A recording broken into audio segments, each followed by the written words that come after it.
श्री स्वामी समर्थ. श्री स्वामी समर्थ. नमस्कार मैत्रिणींनो, श्री स्वामी समर्थ. तुमच्या सर्वांचे आपल्या चॅनल मध्ये खूप खूप स्वागत आहे.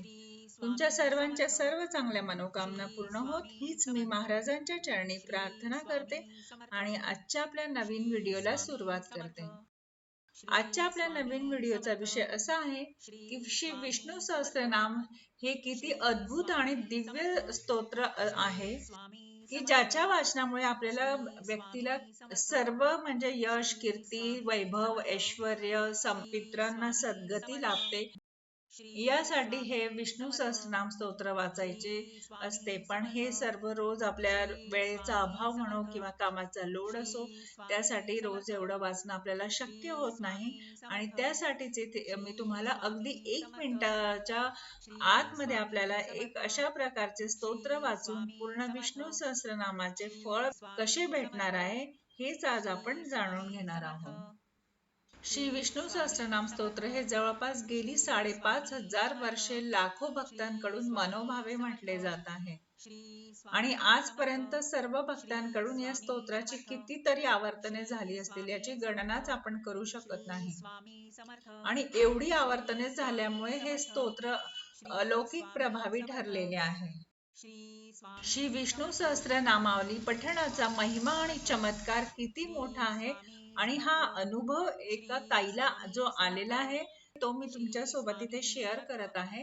तर तो असा की एक ज्या ताई होत्या परिचित, ताईंना काही दिवसापूर्वी त्यांची एक मैत्रीण भेटली आणि बऱ्याच दिवसानंतर भेटल्यानंतर त्यांची मैत्रीण त्या ताईंच्या घरी गेली आणि काही थोडा वेळ त्यांच्या गप्पा वगैरे झाल्या. आणि त्यावेळेस बोलता बोलता त्यांच्या मैत्रिणीने त्यांना सांगितलं की मी रात्री झोपू शकत नाही, कारण मला घरामध्ये 3-4 मृत व्यक्ती फिरताना दिसतात आणि त्यामुळे मला दिवसा झोपावे लागते. त्या मृत व्यक्ती काही त्रास वगैरे देत नाही, पण त्या समोर आले की घाबरायला लागते. हे ऐकून त्या ताईंनी त्यांच्या मैत्रिणीला श्री विष्णू सहस्त्रनामावलीचे दर बुधवारी पठण करायला सांगितले आणि कशा प्रकारे करायचे ते सुद्धा सांगितले. आणि या पठणामुळे त्या मृत व्यक्तींना चांगली गती मिळते आणि त्यांची या योनीतून सुटका होईल असं त्या ताईंनी त्यांच्या मैत्रिणीला सांगितलं. आणि त्या ताईंच्या मैत्रिणी होत्या त्या आधीच घाबरलेल्या होत्या. तर त्यांनी त्या ताईंना विचारले की मी एकच बुधवारी करू का? तर ताईंनी सांगितले की हरकत नाही, करू शकता, तुम्ही करून बघा काय होतं. तर त्या ताईंच्या मैत्रिणीने एका बुधवारी संकल्प सोडून 4 वेळा त्याच दिवशी विष्णू सहस्त्रनामावलीचे पठण केले. आणि त्याच रात्रीपासून त्या ताईंना ज्या मृत व्यक्ती दिसत होत्या त्या दिवसापासून त्यांना दिसणे बंद झाले आणि श्री विष्णू भगवंतांनी त्यांची प्रार्थना ऐकून त्या मृत व्यक्तींची मृत योनीतून सुटका केली. विष्णू सहस्त्रनामावली हे ज्यांच्यामुळे आपले अस्तित्व आहे अशा आपल्या पित्रांना संतुष्ट करून त्यांचे आशीर्वाद आपल्याला मिळावे यासाठी आपण देखील दर बुधवारी किंवा तुम्हाला शक्य होईल तसे आठवड्यातून एकदा तरी तुम्ही विष्णू सहस्त्रनामाचे पठण करावे. लग्न झाल्यावर स्त्रियांनी सुद्धा आपल्या माहेरच्या पित्रांसाठी आणि सासरच्या पित्रांनाही सद्गती मिळवून देण्यासाठी याचे पठण करायला हरकत नाही.